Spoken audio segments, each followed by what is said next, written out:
두려움과 용기 사이, 이런 제목으로 피차 은혜를 나누고자 합니다. 두려움과 용기 사이. 아프리카 숲속에서 하이에나라는 동물을 만나면 나무나 큰 막대기를 머리 위에 올리고 자기가 하이에나보다 크다고 표시를 하면 하이에나가 덤비지 않고 지나간다는 것을 예전에 부시맨 영화에서 본 기억이 납니다. 자기를 부풀리는 행동입니다. 사람들 중에 자기를 부풀리는 것을 좋아하는 사람이 있습니다. 아들이 반에서 1등을 했는데 전교에서 마치 1등한 것처럼 부풀리는 사람이 있습니다. 남편 월급이 그리 많지 않은데 고액 연봉인 듯이 부풀리고, 목회자는 교인 숫자를 부풀리고, 자기 못남을 감추기 위해 열등의식을 부풀리기 위해서 학력을 위조하는 경우도 있습니다. 오늘 본문 말씀은 바리새파 사람들의 위선을 경계하라는 가르침과 연결되어 있는 말씀입니다.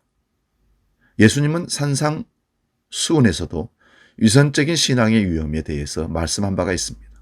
어떤 선한 행위라 해도 사람에게 보이려고 하는 것이면 위선이 되기 쉽습니다. 예수님은 위선을 누룩에 빗대어 말씀하기도 했습니다. 누룩이 들어가면 반죽은 아주 빨리 그리고 조용히 부풀어 오릅니다.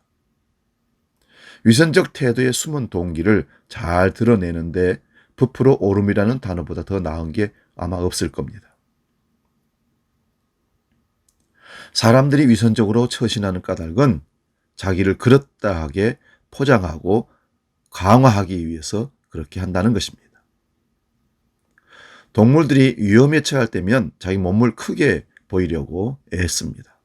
몸집 큰 동물들이 벌떡 일어나서 앞발을 위로 들어 올리는 것이나, 수탉이 벼슬과 목덜미의 털을 바짝 세우는 것이나, 바다에 사는 고기 보거가 몸을 둥글게 하는 것, 사람들이 어깨에 힘을 주고 허리에 손을 얹는 것이나 다 그렇다는 것입니다. 사람들은 자기를 커 보이게 하는 문화적 장치에 관심이 굉장히 많습니다.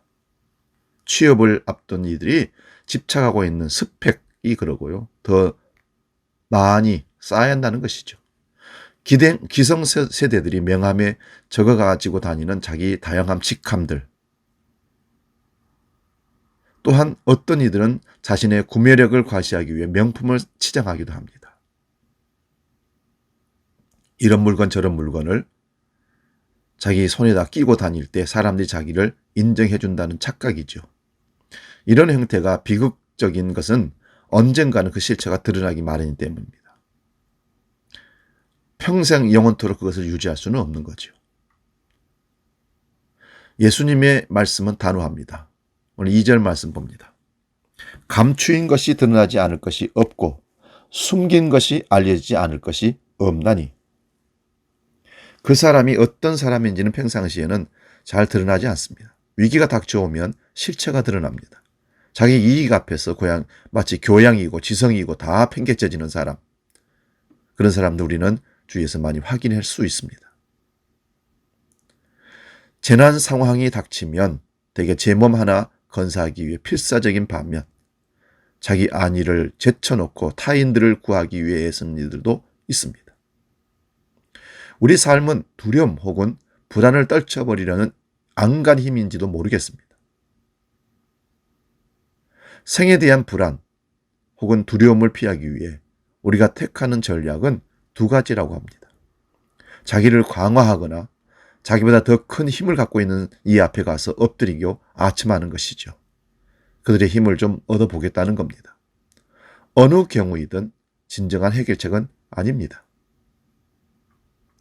예수님은 두려움 혹은 불안 때문에 자기를 부풀리기를 시도하는 사람들, 특히 불의한 권력을 꾸짖기보다 행여 불이익이라도 당할세라 그 앞에서 몸을 옹구린 채 살아가는 그들이 불쌍하게 여겨지셨습니다. 4절 말씀 봅니다. 내가 내 친구 너희에게 말하노니 몸을 죽이고 그 후에는 능히 더 못하는 자들을 두려워하지 말라. 주님은 당신의 제자들을 내 친구라고 부르십니다. 그럴 만한 친구, 또래. 젊은 사람도 있었겠지만 나이도 비슷한 동료 제자들도 있었기 때문에 그렇습니다. 친구는 어떤 사람입니까? 오랜 시간을 함께 함으로 공통의 기억을 가지고 있는 사람들이 친구입니다. 그 장소에 가서 그것을 같이 먹고 그 어려움을 같이 겪고 그 기쁨을 함께 나누었던 그분, 그 사람이 친구입니다. 제자들은 예수님과 동행하며 많은 일을 함께 겪었습니다. 동고동락했죠. 그런데도 그들은 여전히 세상의 문법에 매인 채 살아갑니다. 진리가 너희를 자유케 하리라 하는 그 지경에 들어서지 못한 겁니다. 뿌리 없는 영혼은 파도치는 대로 이리저리 떠밀리 가기 마련입니다. 그렇게 떠밀리다가 결국 부딪혀서 끝나는 겁니다. 예수님의 말씀은 지금 새 가슴 되어 살아가는 우리에게도 우렁우렁 들려옵니다.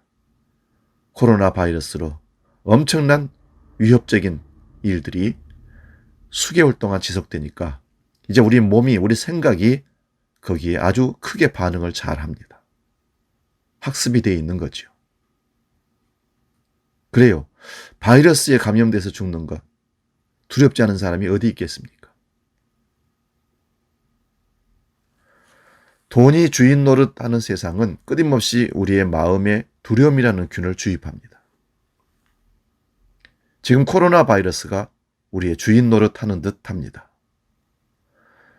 사람들이 만성적인 두려움 속에서 살아가는 것은 그것 때문입니다.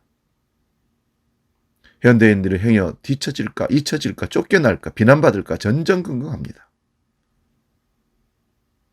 다른 이들의 평가나 태도에 민감하게 반응을 합니다. 그들의 인정을 받으려고 필사적인 것이죠. 주체로 살기보다는 힘 있는 이들의 호감을 사기 위해 자존심을 내려놓기도 합니다.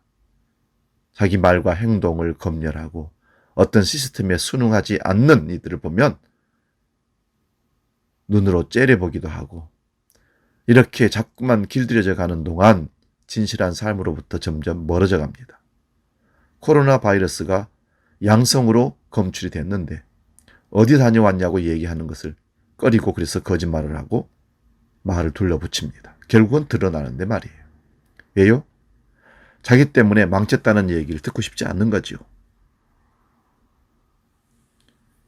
오늘 말씀은 육신은 죽여도 그 다음에는 그 이상 아무것도 할 수 없는 자들을 두려워하지 말라. 이 말씀은 우리를 진정한 해방의 길로 안내를 합니다.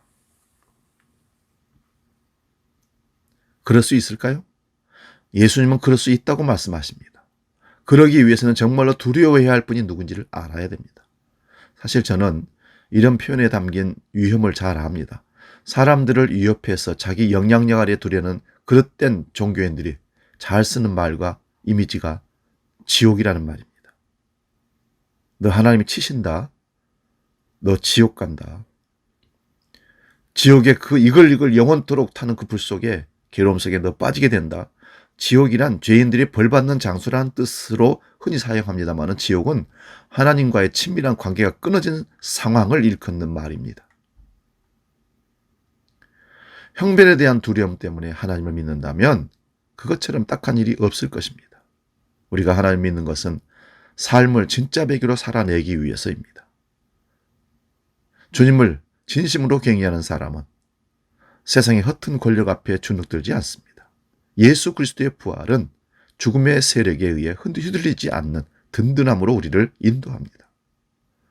사람을 두려워하면 올무에 걸리지만 주님을 의지하면 안전하다.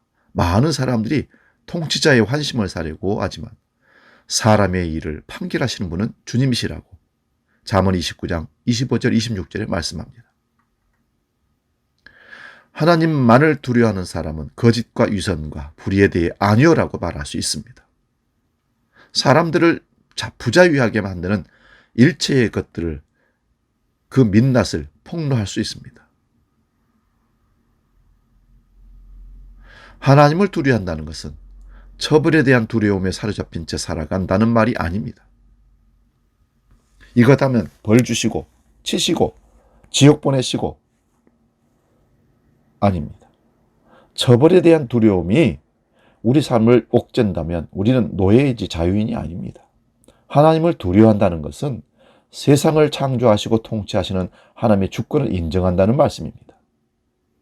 하나님의 뜻을 헤아리며 삼가는 어떤 일들을 함부로 하지 않고 삼가는 그런 마음으로 살아갈 때 우리는 비로소 세상이 우리에게 채워놓은 족쇄로부터 벗어나게 됩니다.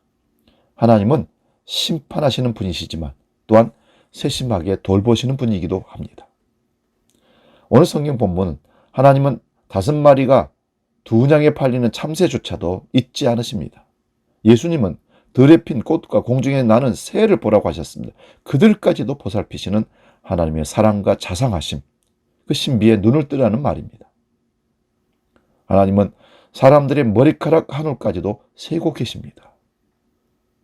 아기를 키우는 엄마를 보십시오. 온몸이 귀가 되어 아이의 작은 소리에도 민감합니다. 울음소리의 빛깔에 따라 배가 고픈 건지 기저귀를 갈아줄 때인지 놀아달라는 신호인지 알아차립니다. 누가요? 엄마가요. 그래서 하나님 우리의 작은 신음에도 응답하십니다.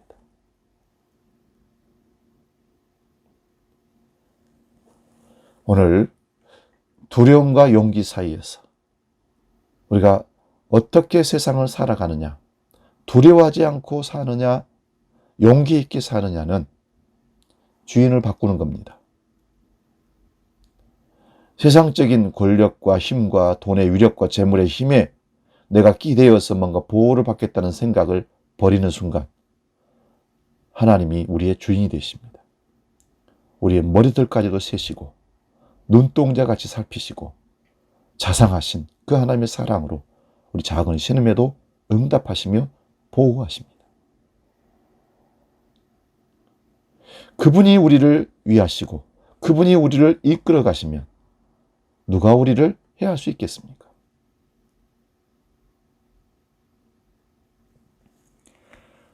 우리가 정말 두려워할 분은 하나님이십니다. 하나님을 두려워하면 다른 것을 두려워하지 않을 수 있습니다. 보살피시고 인도하신 하나님, 고통 가운데 있다 해도 고통을 통해 더 깊은 세계를 향해 나가도록 인도하시는 하나님의 계획하심, 두려움을 넘어 우리의 삶의 모든 아픔까지도 내 삶으로 받아들이고 그것을 빛나는 것으로 바꿔낼 존재의 용기를 우리가 성령을 통하여 발휘할 수 있기를 바랍니다.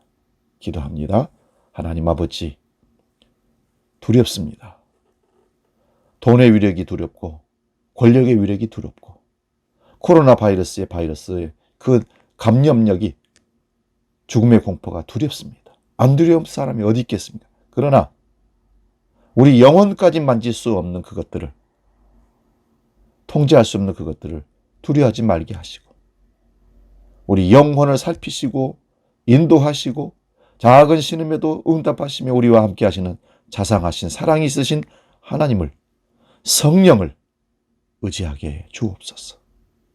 오늘도 용기 있게 당신을 의지하며 또 하루를 살아가는 복된 믿음의 사람들 다 되도록 역사하여 주시옵소서. 이제는 우리에게 용기를 주시고 두려워하지 말라. 세상 끝날까지 내가 너희와 항상 함께하리라. 선언하신 우리 주 예수 그리스도의 은혜와 아버지의 놀라우신 사랑과 성령 하나님의 지키시고 보호하시고 인도하시는 크신 역사가 두려움을 버리고 용기 있는 성령의 역사, 그 성령의 인도하심을 따라 승리하기를 원하는 머리 숙인 주의 백성들 머리 위에 아침 예배로 함께한 우리 주와 함께 모든 성도들 가운데 영원히 함께 계시기를 간절히 축원하옵나이다. 아멘.